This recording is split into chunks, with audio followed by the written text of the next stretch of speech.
Hello good morning सभी को। मैं आपका दोस्त मुकेश मिस्त्री ऑनलाइन एग्रीकल्चर कोर्स में स्वागत है। दोस्तों, आज हमारा टॉपिक है वो रीज कमी सोल्यूशन है। और ये जो हमारा सिलेबस चल रहा है BSc agriculture second year second same का। बट आप जब भी इसको स्टडी करेंगे आप ये मत सोचिए कि ये केवल आपका BSc agriculture second year second same का है, बल्कि आप किसी भी कॉम्पिटेंस चाहे जेआरएफ जाओ, सीईटी जाओ, बीएचयू जाओ या किसी जॉब के लिए जाओ, तो उसके लिए आपको ये सब क्रॉप पढ़ना ही पड़ेगा। इसे जब भी पढ़ेंगे तो अच्छे से नोट करिए। और ये स्पेशली जो वीडियो है हिंदी मीडियम्स के लिए, क्योंकि कॉलेज में बहुत ज़्यादा दिक्कत होता है मटेरियल को लेकर, क्योंकि हिंदी का जो मटेरियल वो मिलता नहीं है, जिससे उनका स्कोर भी अच्छे से नहीं कर पाते हैं। सो जो भी आपके क्लासमेट दोस्त या यार होंगे उनको ज़्यादा से ज़्यादा शेयर करें, जिससे उन्हें कोई दिक्कत ना हो। और जो आपका सिलेबस है उसमें सबसे पहले क्रॉप प्रोडक्शन टेक्नोलॉजी दिया है, जिसमें हमने कई क्रॉप ऑलरेडी कंप्लीट कर चुके। अभी तक नहीं देखे तो मैं डिस्क्रिप्शन लिंक डाल दूंगा, और सब देख सकते हो। तो आज हम देखेंगे लूशन। हम लोग फॉडर क्रॉप पढ़ रहे थे, उसमें से सबसे पहला जो बर्शिम था उसको हमने कंप्लीट कर दिया। सेकंड हम देखेंगे रिज का, जिसको बोलते हैं लूशन। तो लूशन जिसका है, जिसको हिंदी में बोलते हैं रीज का, ठीक है। अब जो आपका लूशन होते हैं, इसका जो आपका वनस्पति नाम होता है वो मेडिकागो सटाइवा होता है। क्या होता है? मेडिकागो सटाइवा होता है, ठीक है। अब कभी कभी एग्जाम में ये भी पूछा जाता है कि लूशन के लिए कौन सा राइजोबियम का यूज करते हैं, ठीक है। हमने जैसे बरसिम में बताया था कि आपका राइजोबियम ट्राइफोली का बरसिम में यूज किया था। बट रीज का कम में दूसरा कुछ यूज करते हैं। इसमें क्या करते हैं? राइजोबियम मेलिलोटी का यूज करते हैं। किसका? राइजोबियम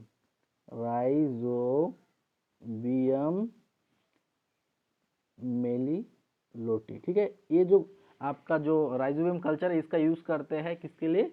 रीज का मीन सोल्यूशन के लिए याद करें, ठीक है। और एक चीज याद रखेंगे, जब भी आप इस प्रकार से कोई भी साइंटिफिक नाम या आप बॉटनिकल नेम लिखेंगे तो उसके नीचे में हमेशा क्या किया था? अंडरलाइन किया जाता है ऐसे करके, ठीक है। ऐसे नहीं कि दोनों को ऐसे एक साथ करेंगे, ऐसे नहीं करना, ठीक है। दोनों को अलग अलग करके। और एक चीज याद रखेंगे, जब भी आप बॉटनिकल नेम, साइंटिफिक या कॉजल कुछ भी लिखो तो उसका जो जीनस होता है, पहला वाला जीनस और दूसरा वाला स्पीसीज, जीनस को हमेशा कैपिटल में लिखा जाता है और स्पीसीज को हमेशा आपका स्मॉल में लिखा जाता है। ये बात जरूर याद रखेंगे, नहीं तो जब भी एग्जाम में क्या सोचेंगे आप तो सही करके आए बट फिर भी गलत माना है। आप क्यों माना है? क्योंकि या तो आपने दोनों को कैपिटल कर दिया फिर गलत हो गया, या आपने अंडरलाइन नहीं किया तब भी आपका आंसर गलत माना जाएगा, ठीक है। तो इसको अच्छे से ध्यान रखेंगे। स्थान कहाँ पे है, ठीक है। क्या हो रहा है आज? हाँ, उत्पत्ति स्थान कहाँ पे है, ठीक है। तो इसका जो उत्पत्ति स्थान है वो दक्षिणी पश्चिमी एशिया है, ठीक है। याद रखेंगे, खाली स्थान में आ सकता है कि लूशन का उत्पत्ति स्थान कहाँ पे है, तो दक्षिणी पश्चिमी एशिया है, ठीक है। रीज का चारे वाली फसलों का रानी कहा जाता है, क्वीन ऑफ फॉडर क्रॉप कहा जाता है। क्या कहते हैं? क्वीन ऑफ फॉडर क्रॉप, ठीक है। आपका जो घास वाले जो क्या बोलेंगे उसमें, हाँ, फॉडर मतलब घास ही होंगे, तो घास वाले फसलों का रानी कहा जाता है। याद रखेंगे, बहुत इंपॉर्टेंट है। और किंग किसको बोलते हैं? बरशिम को बोलते हैं, ठीक है। आगे, रिजका को हरी अवस्था में ज़्यादा खिलाने से पशुओं में अफरा रोग हो जाता है। यदि हम लोग ज़्यादा ग्रीन अवस्था में ज़्यादा पशु को खिला देते हैं रिजका को, तो उससे क्या होता है? रोग भी होता है। कौन सा रोग? तो अफरा रोग, याद रखेंगे, ठीक। आगे ट्रू फॉल्स में भी आ सकता है, आप कहीं को आजकल आपका ट्रू फॉल्स भी आता है। आगे बात करें रीजगा में प्रोटीन की मात्रा, प्रोटीन कितना पाया जाता है? तो आपका 20 से 25% तक पाया जाता है, ठीक है। हमने बर्शिम में पढ़े थे क्रूड प्रोटीन 21% होता है, ठीक है। और प्रोटीन जनरली 20 से 21% ऐसे पढ़े थे, ठीक है। बट इसमें प्रोटीन की मात्रा ज़्यादा है, 20 से 25 मात्रा, ठीक है, 25%, ठीक। आगे बात करें कि आपका जो बर्शिम है, ठीक है, वो कैसा एक पर परागन है, ठीक है, सेल्फ पॉलिनेटेड क्रॉप है, ठीक है। कैसा है? सेल्फ पॉलिनेटेड है, ठीक है। पर परागन किसके द्वारा होते हैं? तो मधुमक्खी, हॉनी बी के द्वारा इसमें पॉलिनेशन होते हैं, ठीक। रीज का एक वर्षीय या बहुवर्षीय, एनुअल या पैरानियल पौधा होते हैं, ठीक है। एनुअल भी होता है और पैरानियल। ऑप्शन में हमका दे सकता है कि लूशन एक पौधा है, ठीक है, ऐसा करके। एक वर्षीय, द्विवर्षीय, बोथ ए और बी, और नॉन ऑफ दिस ऐसा करके भी दे सकता है। तो आपका आंसर क्या हो जाएगा? बोथ ए और बी दोनों हो जाएगा। रीज का की जड़, जो जड़े होते हैं, जो रूट्स होते हैं, भूमि में गहराई तक जाती है, ठीक है, डीप रूटेड होते हैं। अब गहराई तक जाते हैं मतलब इसका रूट कैसा है? डीप रूटेड है, ठीक है। आगे क्रूटीन प्रोटीन की बात करें तो इसमें कितना? 15 से 20% पाया जाता है, ठीक है। ये बरसिम के कंपेरिजन में कम होता है, जबकि प्रोटीन बरसिम में कंपेरिजन में ज़्यादा होते हैं, ठीक है। एक बार यहाँ से फिर से लिख लेना, ये 21% आपका बरसिम में था और ये कितना था आपका? 20 से 21% था, ठीक है। लगभग दोनों सेम सेम था बर्शिम में, बट लूशन में देखिए प्रोटीन बहुत ज़्यादा है, 20 से 25% है, क्रूड प्रोटीन 15 से 20% है, ठीक है। छोटे छोटे चीज़ याद रखेंगे, आपका खालिस्तान या ऑब्जेक्टिकल में आ सकता है। तो चलिए आगे देखते हैं। आगे बात करें इसका क्लाइमेट, इसके लिए कैसे जलवायु होना चाहिए, ठीक है। अब बर्शिम लगाएंगे तो कैसे जगह पे लगाना चाहिए जी, ठीक है। यहाँ का जो आपका जलवायु होना चाहिए वो समशीतोष्ण से शीतोष्ण होना चाहिए, ठीक है। उसके लिए टेम्परेचर, ये टेम्परेचर याद रखेंगे कि लूसन की वृद्धि के लिए कितना डिग्री सेल्सियस ताप की आवश्यकता होते हैं। तो 6.5 डिग्री से 45 डिग्री तक आवश्यकता होता है, बहुत बड़े रेंज है, ठीक है। आपका शॉर्ट से एकदम बहुत हाई तक इसका, ठीक है। बहुत ऐसे अभी तक आपने पढ़े नहीं है, आप जनरली पढ़ेंगे तो 30 से 32, 32 से 45 ऐसे, बट इसका रेंज देखिए 6.5 से 45 डिग्री सेल्सियस पर, ठीक है। मतलब कम होने से भी चलता है और ज़्यादा कितना तक जा सकता है, मैक्सिमम इतना है, मिनिमम इतना में ग्रो कर सकता है, ठीक। मृदा की बात करें, कैसे सॉइल की आवश्यकता होता है, तो दोमट मृदा सर्व उत्तम माना जाता है, ठीक है। मतलब लूसन के खेती के लिए कौन सा मृदा, तो आपका दोमट मृदा की आवश्यकता या उसको बहुत अच्छा रिकॉर्ड माना जाता है, ठीक। आगे कुछ किस्में देखें, ठीक है। इसमें कुछ देशी किस्म होते हैं और कुछ विदेशी किस्म होते हैं, ठीक है। जो देशी किस्म होते हैं उसमें आपका क्या है, सिरसा 8 है, सिरसा 9 है, ठीक है। ये याद रखेंगे, सिरसा 8 आपका एक वर्षीय एनुअल फॉडर क्रॉप है, और जो आपका सिरसा 9 है वो आपका क्या है, बहुवर्षीय है, ठीक है, पेरेनियल वैरायटी है, ठीक। आगे बात करें, इसमें और सारा कुछ वैरायटी है, जैसे आनंद 2 है, आनंद 3 है, ठीक है। ये सब आपका किसका है, लूशन का, रिजिका का वैरायटी है। इसके अलावा NDRI सिलेक्शन 1 है। उसके बाद एक इंस्टीट्यूट का, जैसे IGFRT है ना, एक इंस्टीट्यूट है, उन्हीं के द्वारा विकसित किया गया था, आपका Indian grassland fodder research training है, ठीक है। क्या है, Indian grassland fodder research training, कहाँ पे है, तो झांसी में, याद रखें कहाँ पे है, झांसी में है, ठीक है, झांसी में है, ठीक। बहुत इंपॉर्टेंट है ये वैरायटी, और ये आपका यही से इसको विकसित किया गया था, ठीक है। इसके अलावा T9 एक है, वो भी क्या है पेरेनियल बहुवर्षीय किस्म है। इसके अलावा विदेशी किस्म के देखे, ठीक, विदेशी किस्म जैसे रेम बर्लर, ठीक है। जो रेम बर्लर है यह कनाडा में आयातित, कनाडा में आयातित मतलब एक होता है एक्सपोर्ट, एक होता है इम्पोर्ट, ठीक है। आयातित मतलब होता है इम्पोर्ट, मतलब जो विदेश से क्या होता है अपने देश में लाता है।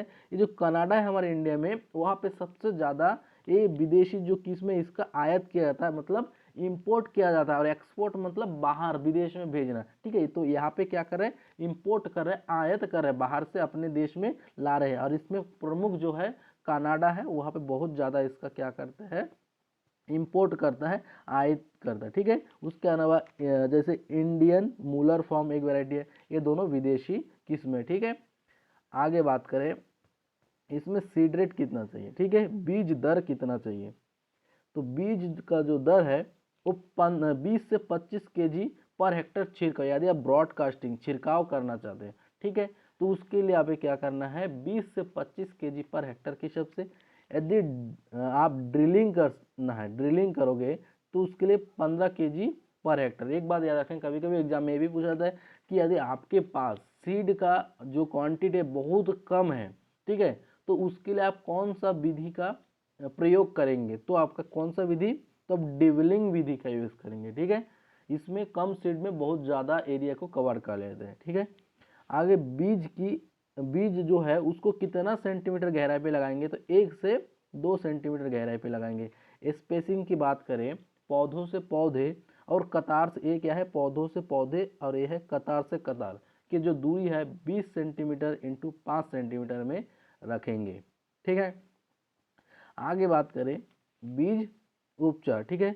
कभी कभी क्या होता है, ये जो जैसे सेंटीमीटर दे दिया, ठीक है, आपको ये स्पेसिंग तो पता है, तो कभी कभी क्या होता है कि आपको एग्जाम में पूछा था कि इसमें प्लांट पॉपुलेशन, पौधों की संख्या कितना चाहिए 1 हेक्टर के लिए, तो उस टाइम आपको क्या करना है, 10,000, ठीक है,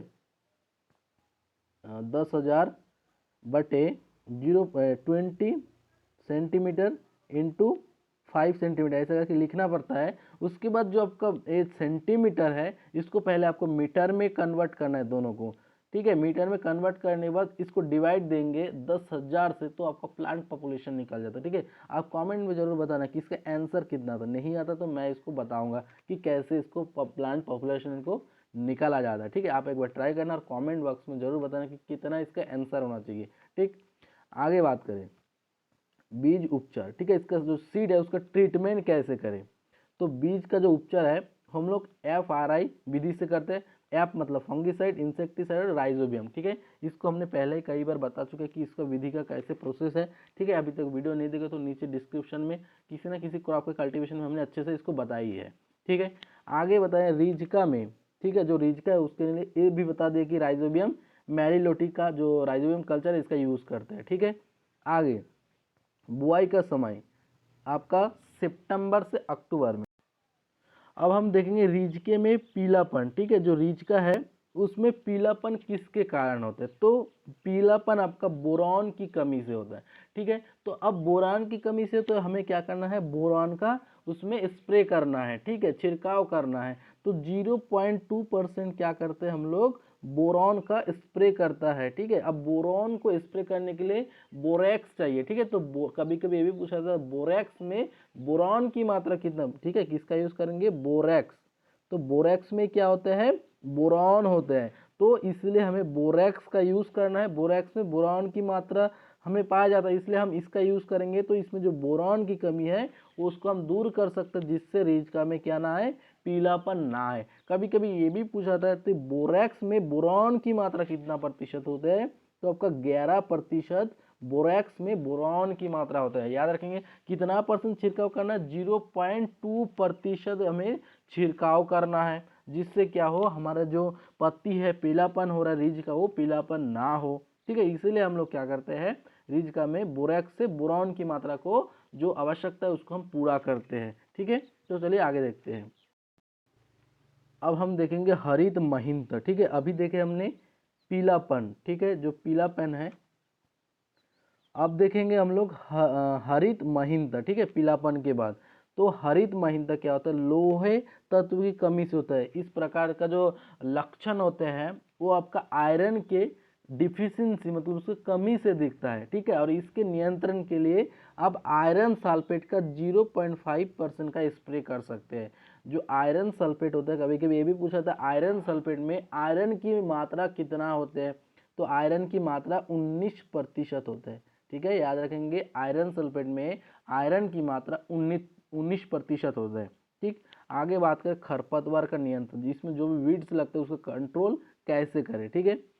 इसके लिए अमरबेल मीन्स कस्क्यूटा, ठीक है, कि नियंत्रण के लिए पैराक्वेट @ 0.2% स्प्रे कटाई के उपरांत। कटाई के बाद क्या करेंगे आप, इसमें जो कस्कूटा है इसके नियंत्रण के लिए पैराक्विट, पैराक्विट क्या है कि नॉन सेलेक्टिव हार्बिसाइड है, ठीक है, जिसको आप फसल के अंदर मारोगे तो फसल तो जाएगा ही, साथ ही कुछ भी नहीं बचता है, ठीक है। पैराक्विट ये याद रखेंगे कि नॉन सेलेक्टिव हार्बिसाइड है, ठीक है। केवल पैराक्विट नहीं और भी है, पैराक्विट है, ग्लाइफोसेट है, डाइक्विक है, ठीक है, वासालिन है। ये सब आपको फसल के कटाई के बाद ही मारना है, या तो कटाई फसल लगाने से पहले या तो कटाई के बाद, ऐसे ही में आप इसको प्रयोग करेंगे, अन्यथा आपका फसल वो भी मर जाएगा, ठीक है।